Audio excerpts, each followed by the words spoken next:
Buonasera ragazzi, ben ritrovati sul Calice Nero e guardate chi ritorna, Mr. Get Ready. Buonasera. Ciao a tutti, ciao, Fantastico, finalmente ritorniamo insieme, hai grande. visto? Ogni tanto. Oggi, infatti, e quando ci vuole ci vuole. Oggi vogliamo in Svizzera per una delle band technical thrash metal appunto di qualità dal 1983, quindi stiamo parlando veramente di tanti anni e oggi abbiamo Mr. Tommy, appunto il leader dei Coroner dal 1985 presente sulla band appunto From Switzerland e quindi chiamiamo Mr. Tommy. Welcome Tommy. Hello, hi, Buonasera everybody. buonasera. Buonasera. Fantastico. Hello. Hello and thank you once again for being here with us. Hey, Grazie per thanks essere for con having noi. me. I think there is Ok, allora I hear like a hundred voices at the same time. Oh, really? I'm sorry. C'è qualche problema con l'audio? Oh. Dice che sente le voci moltiplicate. Totally chaotic. Ah, ok, ho capito già il perché, perfetto. Hopefully Adesso... we can fix this. Sì, ok, allora I feel like I'm on LSD or something. Does it work now? But we can't hear you, Alan, non ti sentiamo. No, it's terrible. It's terrible again? Fai la prima domanda a te e poi adesso risolvo il problema If subito. you guys talk, I hear it like 5 times. Okay, both of us? Is the same Yes. problem for both of us? Maybe something wrong on my side. Could you try logging off and on again? Ok, adesso dovrebbe essere risolto il problema. Do you still get noise? I try, yes. Via. Ok, si scollega e ricollega. Non va. Ok. Perché allora facciamo che mi ricollego su Instagram mio e trasmettiamo la diretta. Allora. Echo cancellation. Yeah. On our side, that should be. Better now? No. I hear you fine, but you don't. Okay. Is it better now? For me, it's fine, but it's always been fine. Okay. Can you hear us? No. No. When I ask like, is it better now? Like 20 seconds later, I hear it again. Let's try it again. Okay. Ok, so I think you should. Oh, ok. Scollegarsi e ricollegarsi è spesso una soluzione. Speriamo che funzioni. Ok, ragazzi, rimettiamo un'altra volta il collegamento di Instagram. Il problema tecnico c'è sempre dietro l'angolo. Te parevo.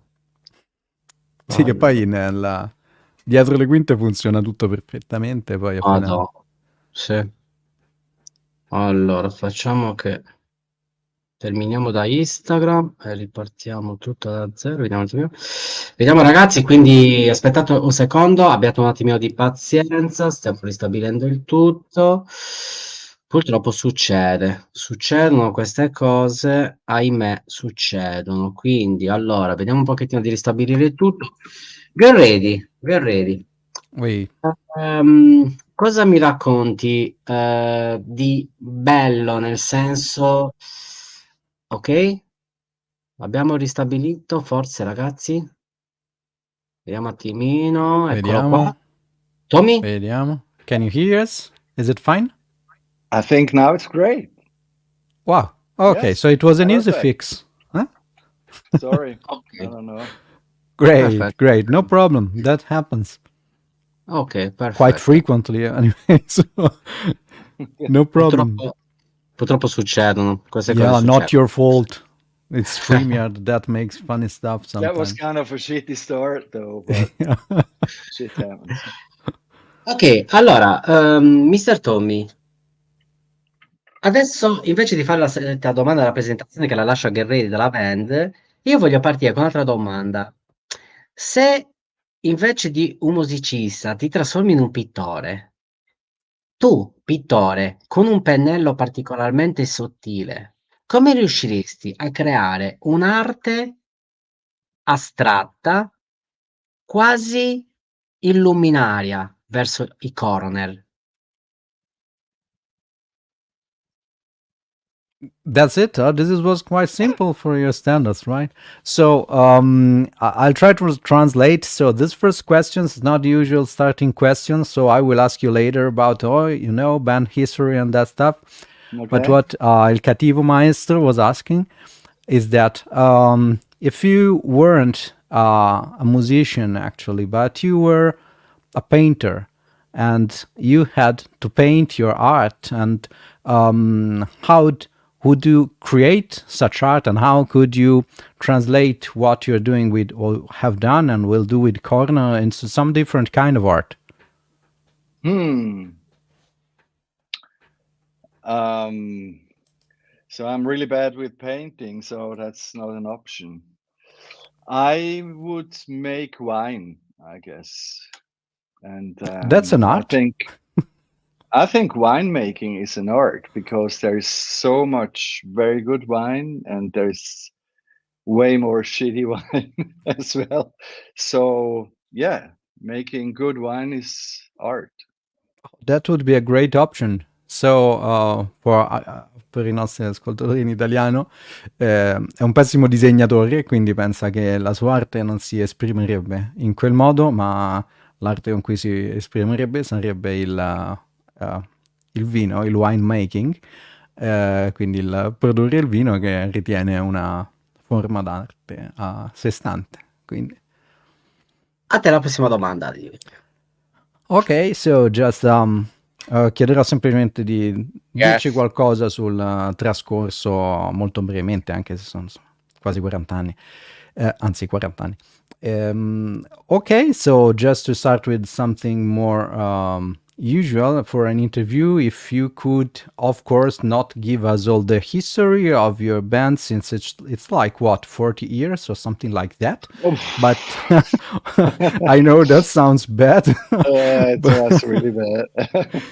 Yeah, but if you can give us some information, so how and why the band did start, and how did it evolve in all these years, and how did it go through all the changes that happened in the music scene in these 4 decades? Okay. I mean, when we started, I think we just tried to show that we practiced a lot, and with time and with the years, it's we concentrated more on the mood, on the feel in the music, and not only on the technical aspects. I think that's what we do. Yeah, and stuff like when we started and stopped and everything. I really have to see it on Wikipedia. You know, no, just joking. But yeah, maybe you meant something specific, more specific, or? No, not actually. What you think is relevant for our listeners to know about your band? Yeah, I mean, we started like 87, you know. Ron and myself, we already played in other bands, and then we looked for that band split up, and then we looked for a new drummer, and we saw that we heard that Marky was searching for a guitar player and bass player, and then we met and we talked, and then we played, and it was like the first time we played, it was like, okay, it felt like we know each other for a long time, and so everything started. Great, ok. Allora, quello che ci diceva è che sostanzialmente naturalmente bisogna tornare molto, molto indietro nel tempo e la prima cosa, la più importante è che ai primi tempi della band loro cercavano soprattutto di mostrare la loro competenza tecnica, no? Quindi la bravura tecnica e quindi concentrare molto la tecnica nei pezzi e far sentire quello, mentre poi col passare degli anni si sono concentrati più sul mood, sul feel dei loro contenuti musicali. Per quello che riguarda come è nata la band, sostanzialmente loro già suonavano in diverse band come tutti quanti, no? Che si splittavano, poi si ricomponevano, si cercavano nuovi membri e sono venuti a sapere che Marchi stava cercando chitarra e basso e sono andati a suonare insieme la prima volta e ha funzionato alla grande, diciamo, si sono sentiti come se avessero sempre suonato insieme. E quindi da lì è partita poi la storia che dall'87 l'ha portati fino adesso. Sei muto? Ok, Tommy, adesso mi viene da chiederti una cosa.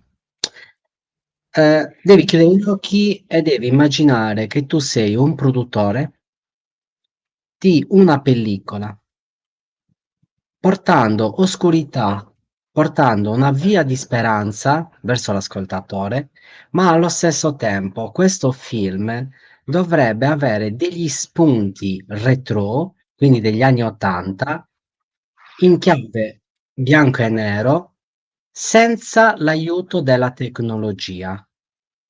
Come potrebbe avvenire questo film?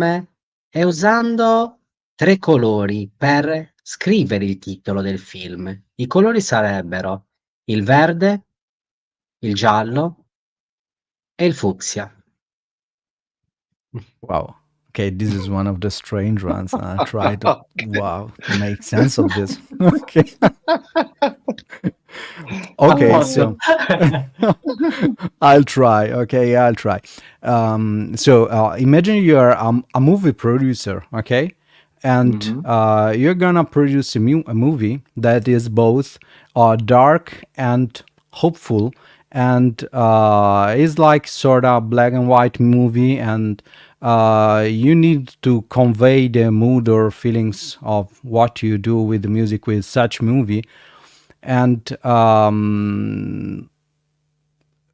were you going to create such a movie, such a film? How would you do that? What would it represent? Oh, that's a hard one.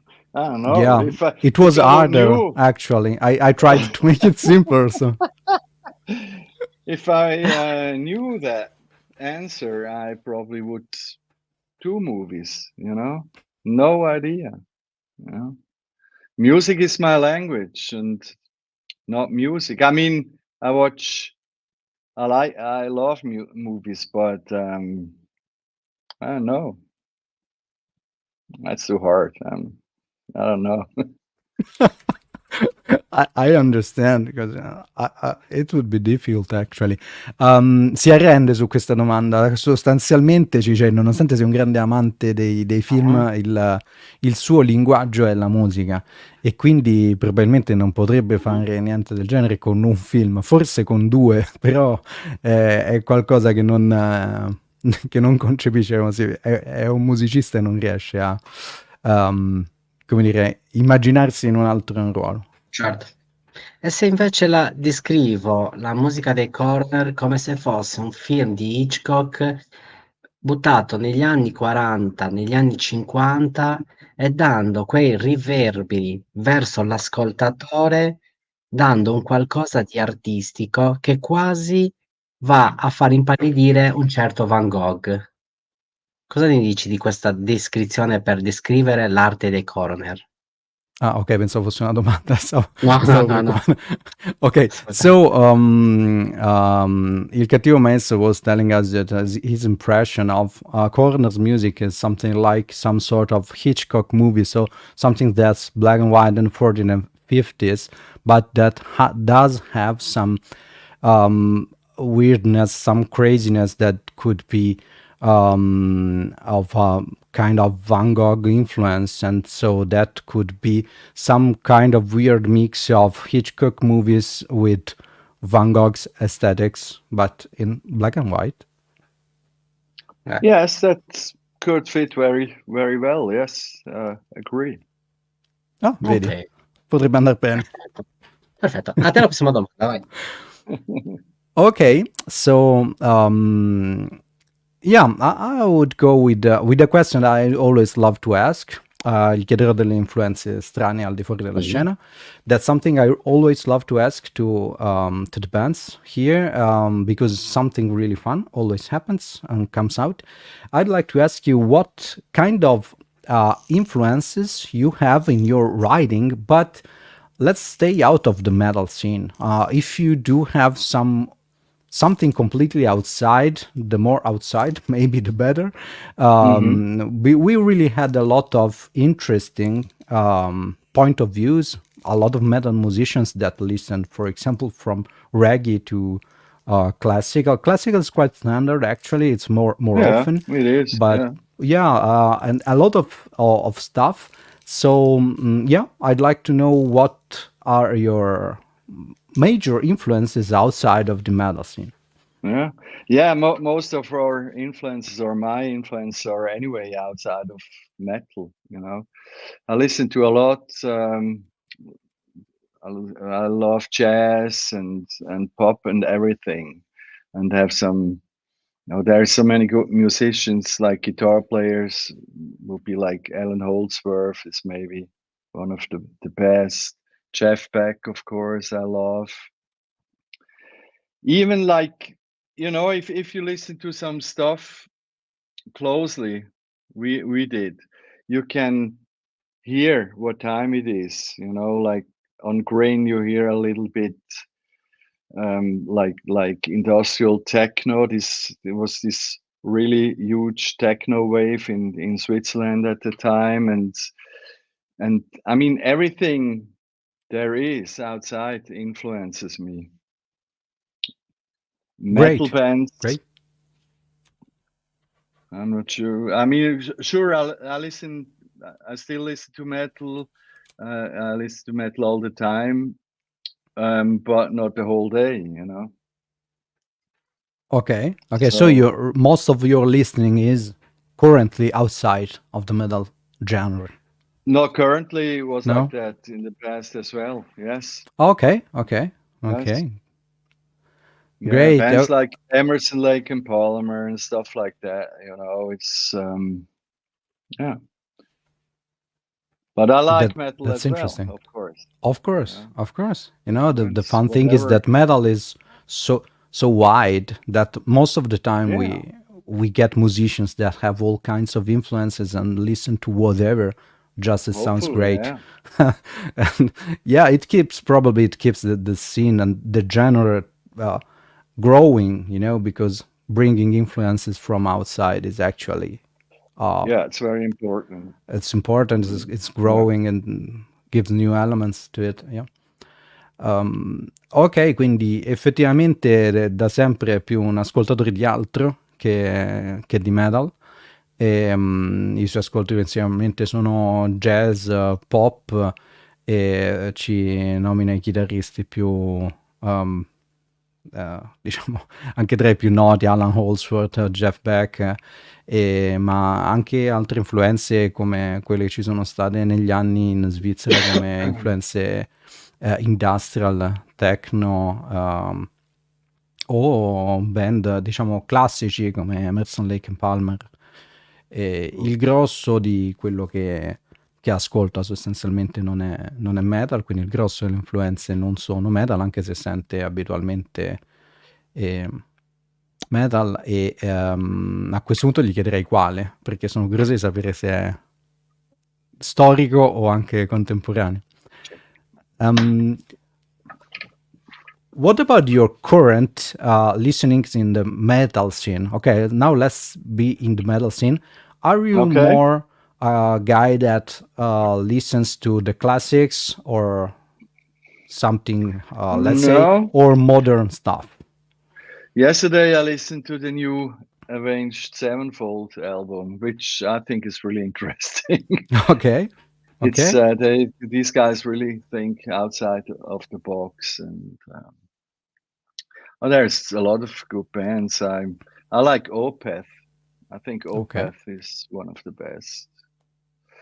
Um, sometimes I have to listen stuff to check how it's produced and how it sound, and so that's why I listen a lot to new stuff as well, you know. But yeah, it depends on the mood, you know. If I have a nice dinner, I don't want to listen to Slayer. I would prefer like Led Zeppelin or something, you know. Ok. Ok, quindi sì, ci dice che insomma per quel che riguarda gli ascolti metal ha appena sentito l'ultimo disco degli Avenged Sevenfold e gli piacciono, scusate intanto mi si mischiano le lingue, e gli Opeth sono uno dei suoi gruppi preferiti, ascolti preferiti, però dipende poi dal contesto, insomma se sei a una bella cena preferirebbe ascoltare Led Zeppelin che gli Slayer, in effetti. Ok, Tommy, allora, adesso partiamo con delle domande normali, diciamo. Vai. Allora, negli anni 80 era molto difficoltoso nel produrre musica perché non vi era la tecnologia, appunto, quindi anche la promozione era più difficile rispetto ai giorni nostri, perché ai giorni nostri c'è Bandcamp, c'è Spotify, c'è Facebook, YouTube e tante altre piattaforme. Quindi, per i Coroner, secondo te, Tommy, qual è stato l'anno migliore? Gli anni 80 oppure il nuovo millennio grazie alla tecnologia? Okay. So, you started in the 80s, and it was a very different time for both music production, so the technology part of making music, let's say, Yes. but also for the promotion part of music, you know, getting on a label and then getting heard was much, I don't know if harder is the right term, but surely different than Different, now, yeah. where you have platform, you can self-produce, you can roll out your music on Spotify or Bandcamp or YouTube or whatever, and maybe getting heard if you're capable of doing that. And so, what do you think was the, let's say, the best moment for your band? The, let's call it the good old times, or the modern music world? Yeah, this question is a lot of things. Like, I mean, back in the days, you had without a record company, you didn't have a chance to come out, you know. And nowadays, everyone can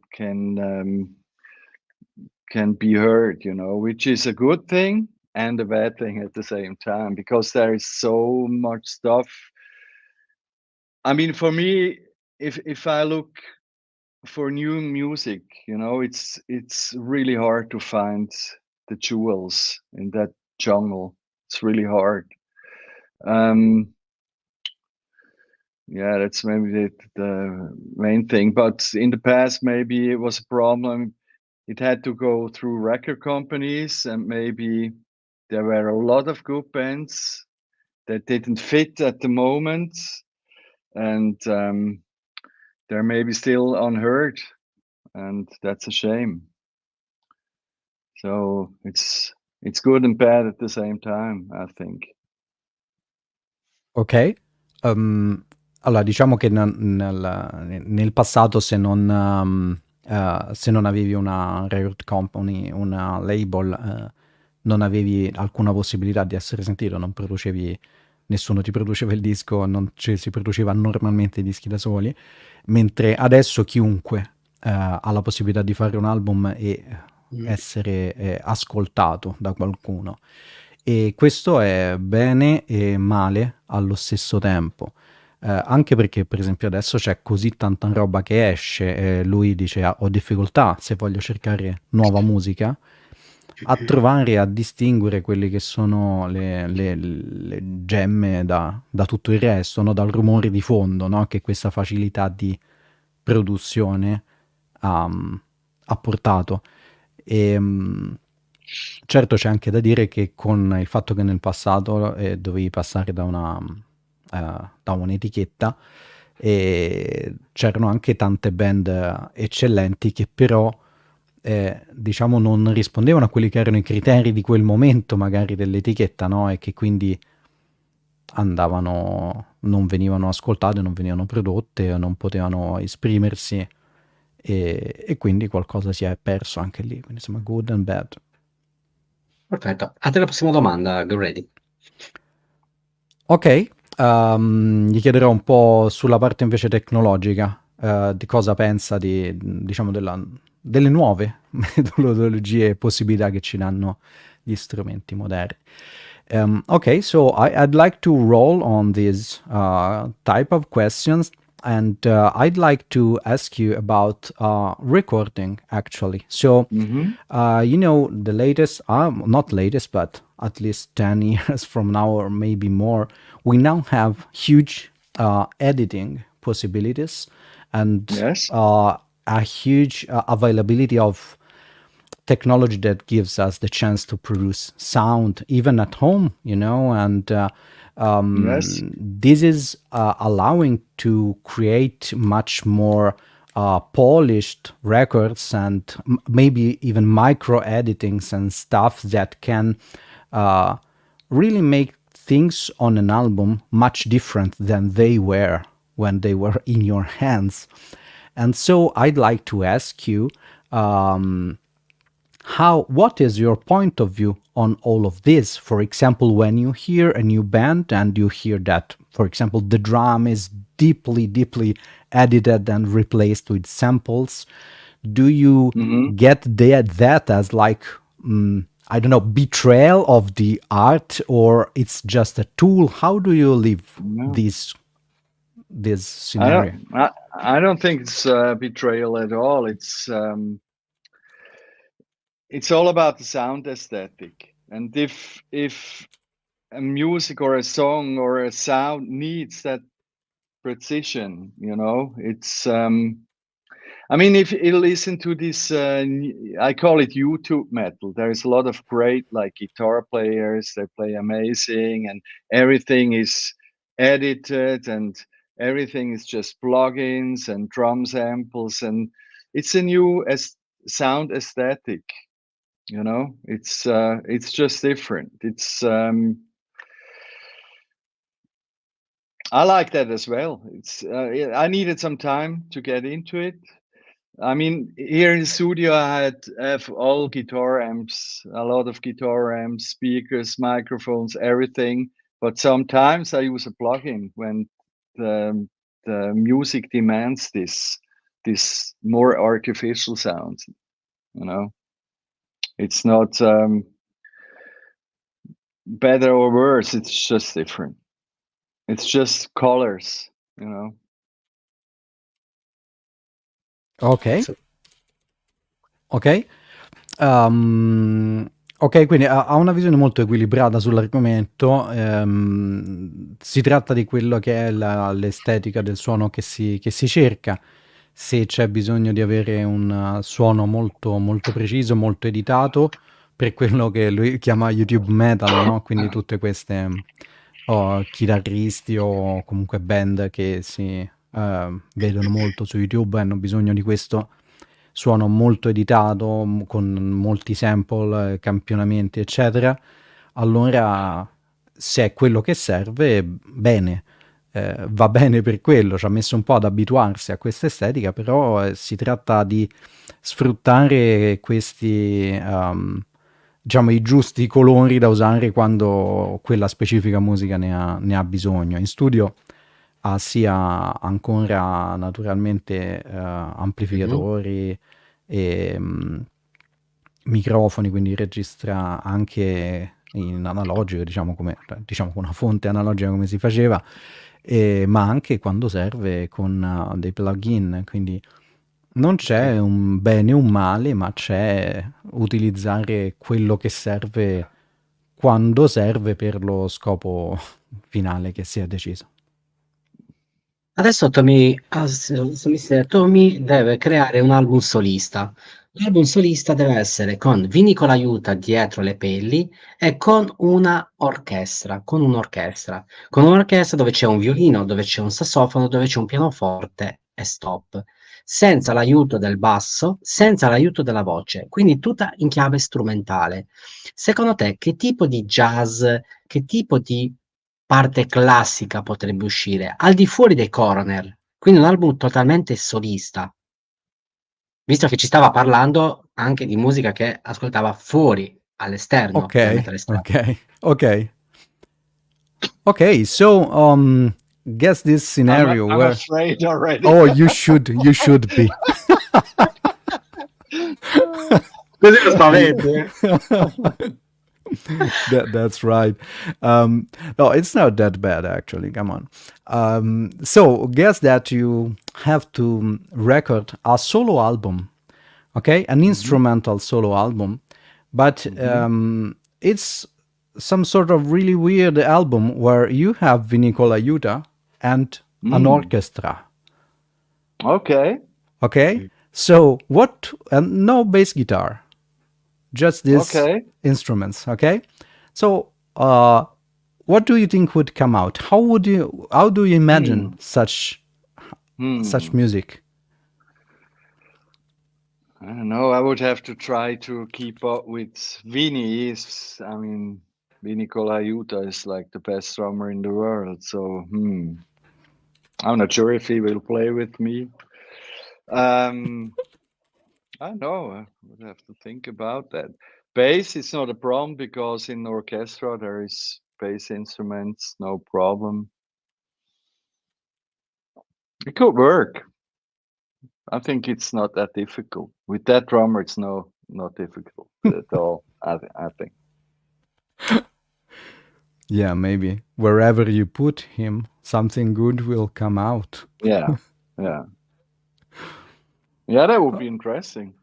Even with old Coroner songs, no problem. I would need somebody that helps me with the arrangement of the orchestra because to make this really good, that's difficult. Yeah, it's really specific. Yeah, that's one kind of a job.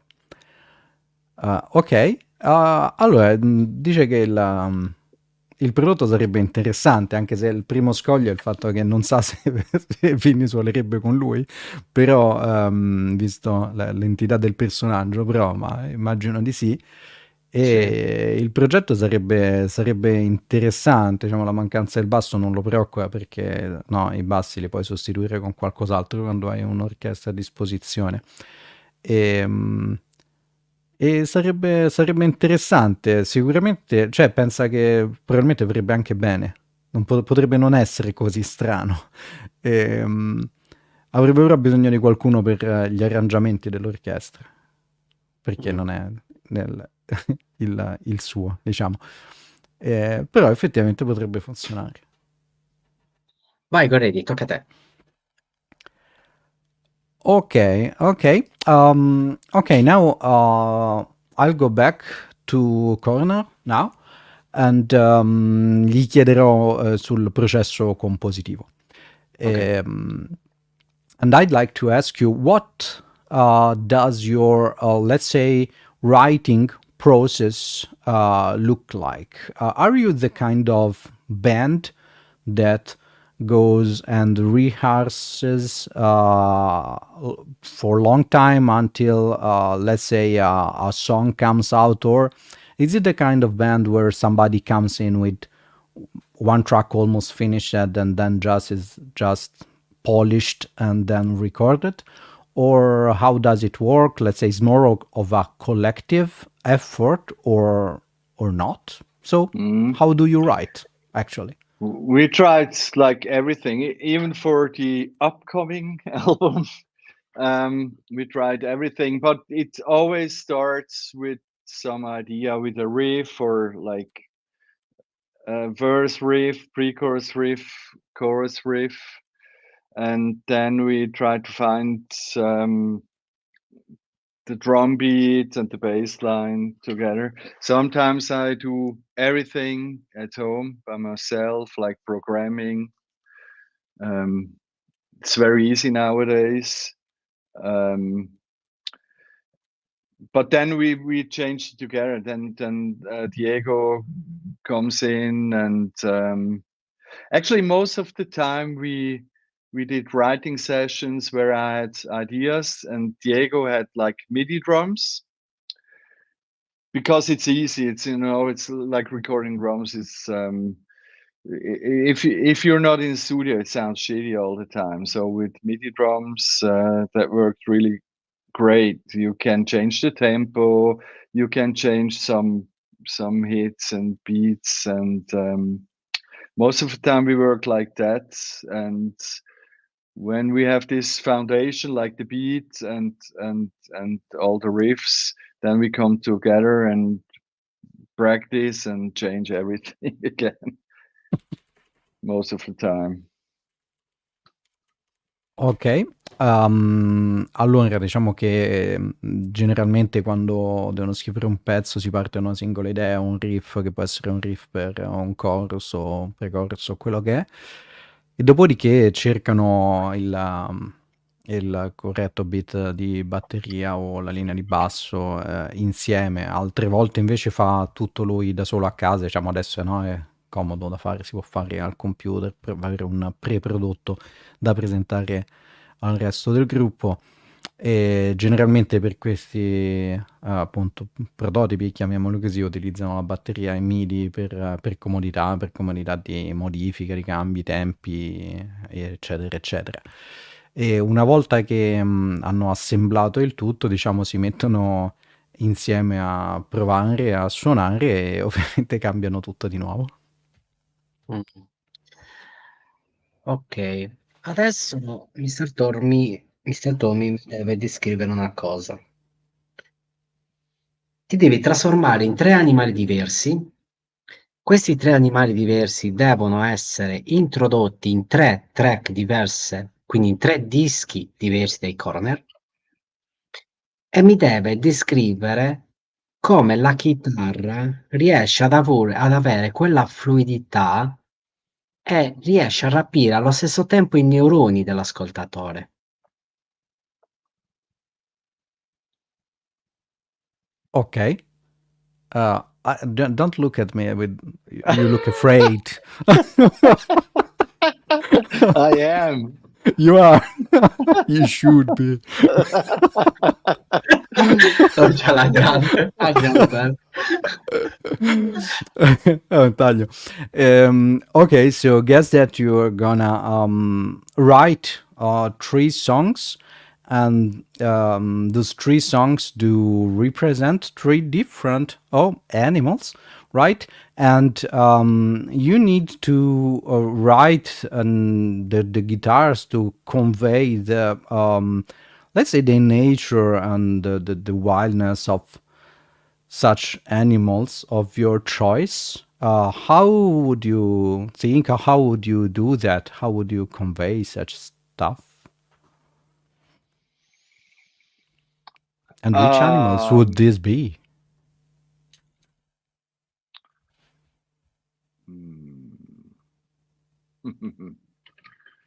No idea.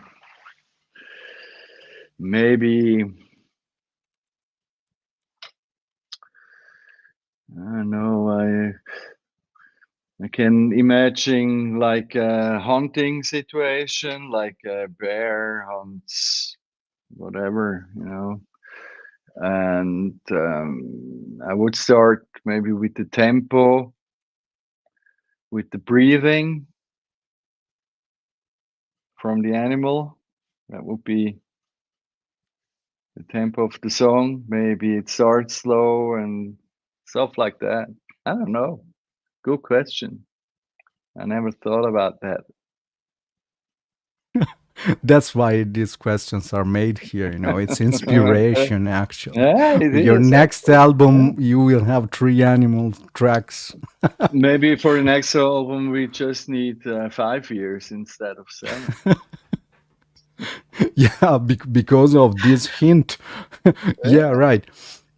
Effettivamente comunque era una buona domanda, nel senso si immaginerebbe una situazione tipo una situazione di caccia con orsi, quindi animali del genere, magari comincerebbe il pezzo con un tempo basato sul respiro dell'animale, no? Che poi magari andrebbe accelerando nel corso della battuta di caccia o chiamiamola così, quindi potrebbe essere anche un'idea interessante. Scherzava sul fatto che magari grazie a questa idea potrebbero riuscire a fare un album in soli 5 anni nel prossimo caso. Ok. Ok, a te la prossima domanda, Grady, prego. Okay, so since you now have these great ideas for your next tracks, gli chiederò qualcosa su cosa registreranno, cosa faranno in futuro. So, what are you doing now with the band? Are you writing? What's the current situation? What you are expecting to release to the fans? And yeah. Yeah, like everybody knows, we work on this album for years. The writing is done, and actually the drums are recorded, and some of the lead vocals are recorded. And I actually worked on it today, the whole day. Next is rest of the vocals and guitars. And, okay. yes. It's unusual that to start with drums is normal, but then we started recording the vocals, and gives me more options to work with the singer, and because during recording I have more ideas than when I'm sitting at home by myself, and so that's why I start. That's why I'd like to record the guitars after the vocals. I don't usually do this with other bands when I produce, but maybe I'm just afraid to record the guitars. I don't know. Okay, and what's the let's say, do you already have an idea of the release date, or is it something still in the works? It definitely should. I mean, we said that 2 years ago. It's gonna come out this year, but now I think we see what happens. I apologize. I don't want to make like wrong promises and stuff, but I think this year it's time to. Okay, so bring you're it closer out, yeah. to it than you were 2 years ago, anyway. So Yes, absolutely. I mean, to bring out an album after all this time, it's not that easy, and we already recorded all the drums 2 years ago, but I wasn't happy. But it wasn't the drummer's fault; it was my fault. It's I think the songs weren't ready to record back then, and then that's why we re-recorded everything. But now, yeah, it's getting great, I think. okay. You're recording at your own studio? Yes. Ok. Allora, lavorano da molti anni a un nuovo album, e al momento i pezzi sono stati scritti, parte delle voci sono state registrate e la batteria, il che è strano, no? Perché di solito non si registra batteria, poi voce e poi il resto, però diciamo vuole tenersi delle possibilità aperte per le registrazioni delle chitarre, quindi ha portato più avanti. Sicuramente fare un album dopo tutto questo tempo non è facile. Ad esempio, la batteria per il disco era già stata registrata 2 anni fa, ma poi si è accorto che non gli andava bene, non per problemi del batterista, ma perché probabilmente i pezzi non erano pronti per essere registrati ancora al tempo e quindi non lo soddisfacevano, quindi hanno riregistrato tutto sostanzialmente e adesso sono, anche se non si vuole sbilanciare, sono abbastanza vicini a essere in grado di rilasciare l'album, diciamo, anche se non si sbilancia sul quando. Però ci sarà a breve, Però ci quindi sarà, vediamo. e sta arrivando ed è più vicino adesso di 2 anni fa, ecco questo. Ok, allora Tommy, a livello di produzioni nel nuovo millennio, quanto è semplice nel entrare nel circuito della plastificazione? Nel senso, quando si ascolta un disco, se hai notato, ci sono dei dischi, dei lavori, dei full length che dal vivo non rispecchiano quello che appunto è stato fatto in studio. Quanto è complesso nel esportare dallo studio al live? Quindi far sì che il prodotto non che venga proprio totalmente simile, però quasi. Quanto è difficoltoso creare tutto ciò? Okay, so production or writing wise, often happens that bands write stuff and record stuff, and then they're not able to bring that same or even near that sound and performance in their live acts. And how hard is it to write and perform something that can actually be rendered in a live setting to be, let's say, as good, even if different, as good as what is recorded? I mean, when I write, I think about that all the time. Can we do it live? I think that's important. Of course, I do sometimes very difficult stuff, and then when it comes to playing it live, I hate myself for what, you know. But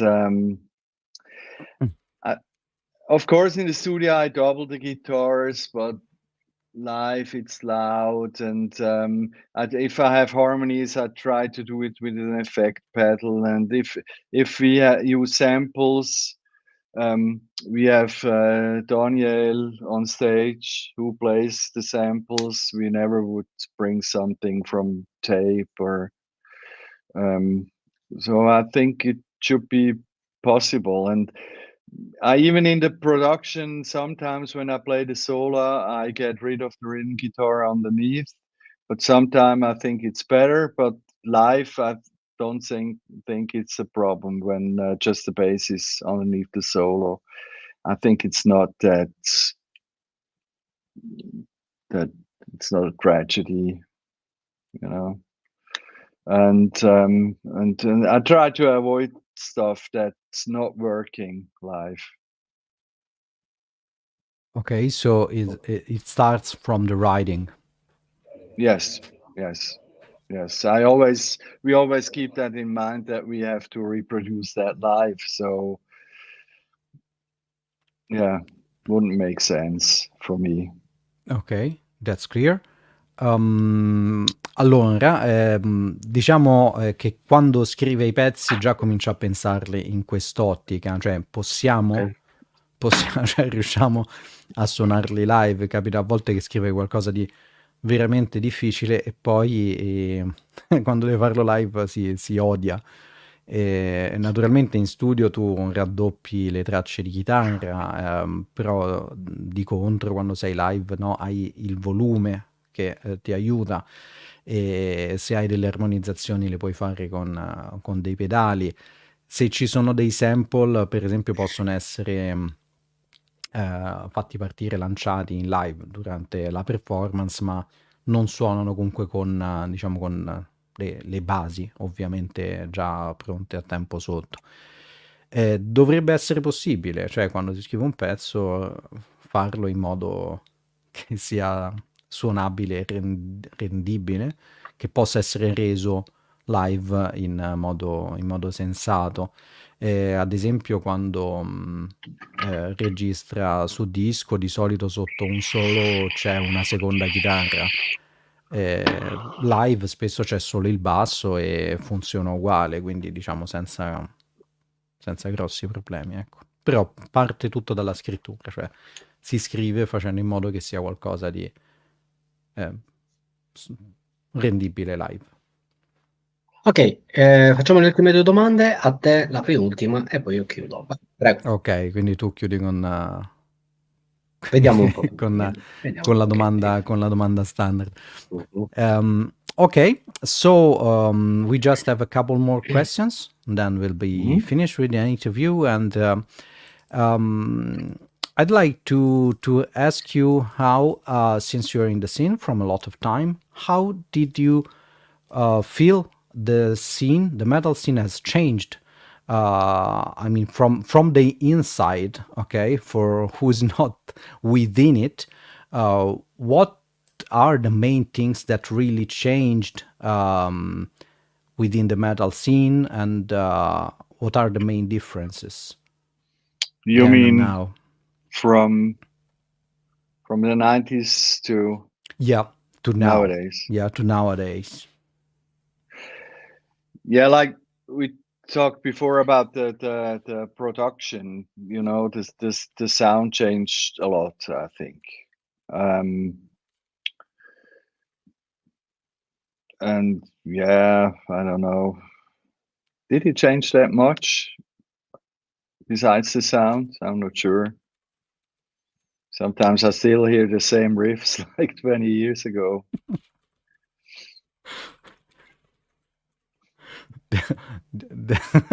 You know, That's it's just bad.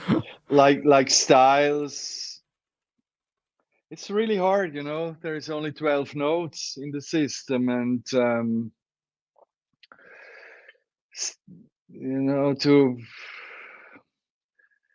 reinvent the wheel, it's kind of difficult, I think, you know. So when I hear new stuff, it's just a mixture of different styles, which sometimes is very interesting, you know. It's not a bad thing, but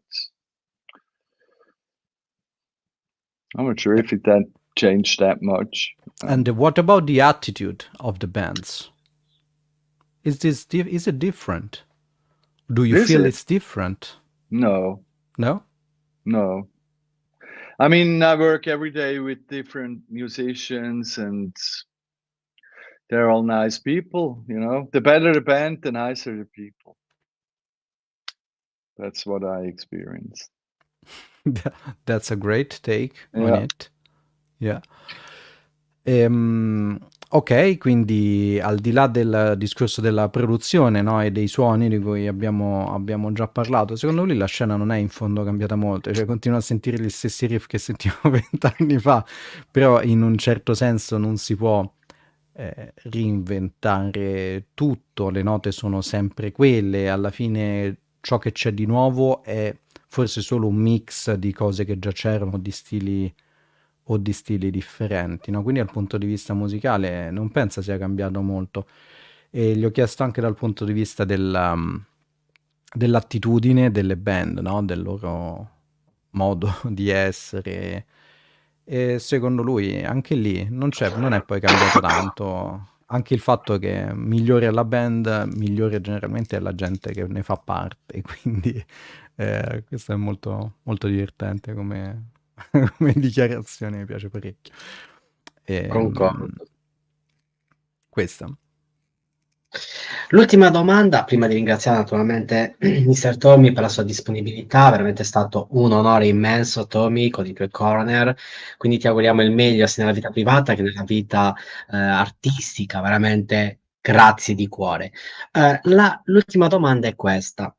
Una candela nera si accende all'improvviso. C'è un bicchiere su un tavolo in legno. Questo tavolo in legno c'è anche una sedia, quindi Mr. Tommy deve sedersi nella sedia, deve versare una bevanda, ricordando sia i Coroner e sia il Calice Nero che appunto sulla testa di Mr. Go Ready c'è appunto il simbolo. Quindi All'interno di tutto ciò, che tipo di bevanda potrebbe essere inserita da Mr. Tormi? Sia a livello alcolico, ma anche con una situazione vellutata all'interno delle proprie papille gustative. Okay, don't be worried. This sounds worse than it is. It's actually quite Okay. simple. Don't be scared. So, first of all, well, this is the last question. They're quite like a trademark of this show. So, it's been asked to everybody here. So don't Okay. worry. Everybody came out alive. And first of all, thank you for joining us today. It was really great and an honor to have you here. Thanks for having me. Oh, really, really an honor. You know, we have lots of bands here, but really some are something else, and some are like the history of the genre we love. So that was great, and thank you once again from all of us. And now, Thank as you, we man. close this interview, you can imagine that you're like sitting down at a table with, you know, dark atmosphere, black candles and stuff, and you have the cup that is representing our channel here, and you have to pour a drink in it. It may be I don't know, strong alcoholic or something like that. And so what are you putting in our cup, and what are we drinking? You will drink red wine, of course, Oh yeah. from Tuscany. Okay. It's Okay. like something like Ornellaia. Ok, ok. Quindi siamo al vino rosso toscano. Perfetto. Perfetto. Grazie mille Tommy, veramente grazie, Thank spero you. di averti in un'altra seconda parte in futuro e grazie di cuore, Thank you. veramente. Thank Thank you. you. Thank Thanks you for so having much. Thank you. Bye bye Tommy. Take Bye care, bye. guys. Bye bye. Take Bye. care. Bye.